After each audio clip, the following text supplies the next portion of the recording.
हरिओम नमस्कार मित्रों, प्रणाम। जय श्री राम, जय बद्री केदार। मित्रों, एक बार पुनः आपका स्वागत कर रहा हूं इस ज्योतिष चर्चा में। मित्रों, आज जो बात करूंगा वो है चंद्रमा से संबंधित। चंद्रमा यदि खराब स्थिति में होता है तो हमें कौन कौन सी समस्याएं पैदा होती हैं। उन्हीं समस्याओं में एक है नींद की समस्या। क्योंकि आजकल अधिकतर लोग ऐसे हैं जो नींद की समस्या से पीड़ित हैं। तो ऐसे व्यक्तियों के लिए कहीं न कहीं चंद्रमा का जन्म कुंडली में ठीक स्थिति में न होना भी हो सकता है।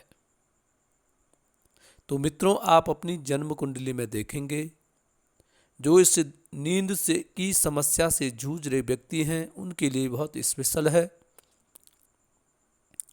तो वीडियो प्रारंभ करने से पहले आपसे पुनः निवेदन है, यदि आपने अभी तक चैनल को सब्सक्राइब नहीं किया है तो कृपया चैनल को सब्सक्राइब जरूर करें। वीडियो को अंत तक देखें और यदि आपको ठीक लगती है, समझ में आती है तो शेयर भी करें। साथ साथ में मित्रों लाइक कमेंट भी अवश्य करें। मित्रों, चंद्रमा जो है वो जन्म कुंडली में मन का कारक ग्रह है। मन से संबंधित जितने भी सुख या दुख होते हैं उसमें कहीं न कहीं चंद्र ग्रह की भागीदारी होती है। और मन से ही संबंधित नींद का भी है। नींद से संबंधित जो मुख्य कारक ग्रह है वो अभी चंद्रमा है। अब देखना यह है कि चंद्रमा कब हमें नींद से संबंधित जो परेशानियां हैं उन परेशानियों को उत्पन्न करता है। मित्रों, सबसे पहले है अगर चंद्रमा शनि या राहु ग्रह से पीड़ित है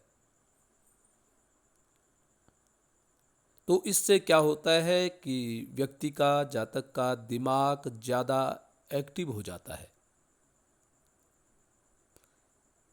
चंद्रमा को यदि शनि ने और राहु ग्रह इन दोनों में से किसी भी ग्रह ने या दोनों ग्रहों ने चंद्रमा को पीड़ित कर दिया है तो ऐसा आदमी, जो व्यक्ति होता है, वो एक्टिव बहुत रहता है, बहुत सतर्क रहता है, बहुत चंचलित रहता है। और जिससे क्या हो जाता है कि रात में बार बार ऐसे व्यक्ति की नींद खुलने लग जाती है। थोड़ा सा भी कोई समस्या पैदा हुई, थोड़ा सा भी कोई आवाज आई तो उसकी नींद एकदम से खुल जाती है। पहला तो ये है। इसमें आपने क्या करना है, चंद्रमा को मजबूत करने की कोशिश करनी है। शनि और राहु को मजबूत नहीं करना बल्कि चंद्रमा को मजबूत करना है, जिससे कि आपको ये स्थिति पैदा न हो। बार बार रात को उठना, बार बार किसी वस्तु को बार बार देखना। अब दूसरा है मित्रों, छठवें भाव में यदि आपका छठवें भाव में चंद्रमा विराजमान है, चंद्रमा छठवें भाव में बैठा हुआ है, तो चंद्रमा जब छठवें भाव में बैठता है तो तनाव करता है, तनाव हो जाता है, काम के प्रति चिंतित होता है और शरीर ऐसे व्यक्ति का कमजोर हो जाता है।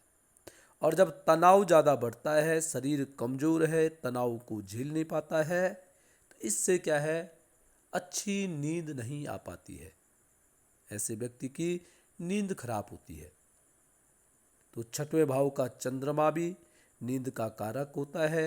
नींद के लिए परेशान या परेशानी पैदा करने वाला होता है।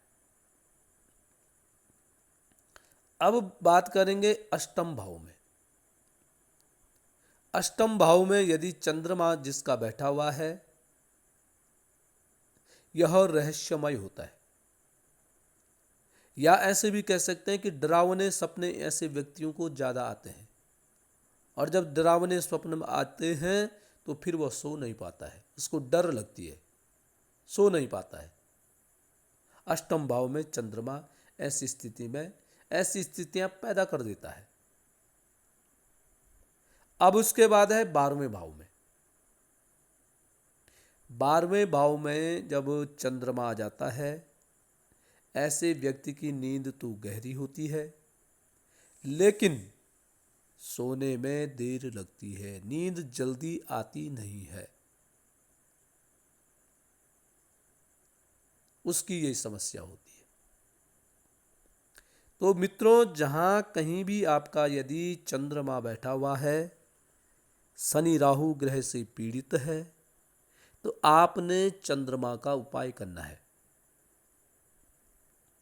और चंद्रमा का सबसे बढ़िया उपाय है भगवान शंकर का पूजन करना, क्योंकि भगवान शंकर ही चंद्रमा को अपने माथे पे रखे हुए हैं। और यदि आप शंकर भगवान का पूजन करेंगे तो निश्चित है कि आप चंद्रमा की भी पूजा कर रहे हैं। ये सबसे बड़ा और सबसे सरल उपाय है। उसके अलावा आप चंद्रमा से संबंधित वस्तुओं का आप दान कर सकते हैं। जिसको नींद की समस्या है वो व्यक्ति मोती धारण कर सकता है, और चांदी की कोई वस्तु धारण कर सकते हैं। ये चांदी की चैन है तो चांदी की चैन को धारण कर सकता है। इससे नींद से संबंधित जो समस्याएं हैं उनमें थोड़ा बहुत राहत आपको मिल सकती है। या नित्य प्रति चंद्रमा का पूजन करें, चंद्रमा के जप करें, या इसके अलावा और हो सकता है कि पूर्णिमा के कोई महिला कोई ऐसी है जिनको नींद की समस्या है, वो पूर्णिमा के व्रत प्रारंभ करें। शुक्ल पक्ष की जब पूर्णिमा आती है, उस पूर्णिमा के दिन से पूर्णिमा का व्रत करें और सायंकाल को चांद की चंद्रमा का पूजन करें, चंद्रमा को अर्घ्य दान दें। तब भी आपकी जो समस्या है उसमें थोड़ा सा आपको राहत मिल सकती है। साथ साथ में आप सोमवार के भी व्रत ले सकते हैं चंद्रमा के लिए। मोती आप धारण कर सकते हैं और अपने मन को मजबूत करने की आपने कोशिश करनी है। मन में अनेक प्रकार के भ्रम यदि आप लोग पालते हैं तो मित्रों फिर आप इस समस्या से निजात नहीं पा सकते हैं। चंद्रमा जिस व्यक्ति का खराब होता है वो भ्रमित बहुत अधिक होता है, चंचलित बहुत अधिक होता है, डर उसके मन में बहुत अधिक होती है, और किसी अज्ञात कोई समस्या नहीं है परंतु उस समस्या का भय उसको होता है और वो भय ही वह समस्या बन जाती है। तो मित्रों, जिन भी व्यक्तियों का चंद्रमा ऐसी स्थिति में है उन लोगों को थोड़ा सा संयम से अपने मन को परिपक्व करके फिर अपने कार्य करें। तो मित्रों, आज के लिए बस इतना ही। कल पुनः किसी दूसरे विषय पे आपके साथ चर्चा करूंगा। तब तक के लिए नमस्कार, प्रणाम, जय श्री राम, जय बद्री केदार।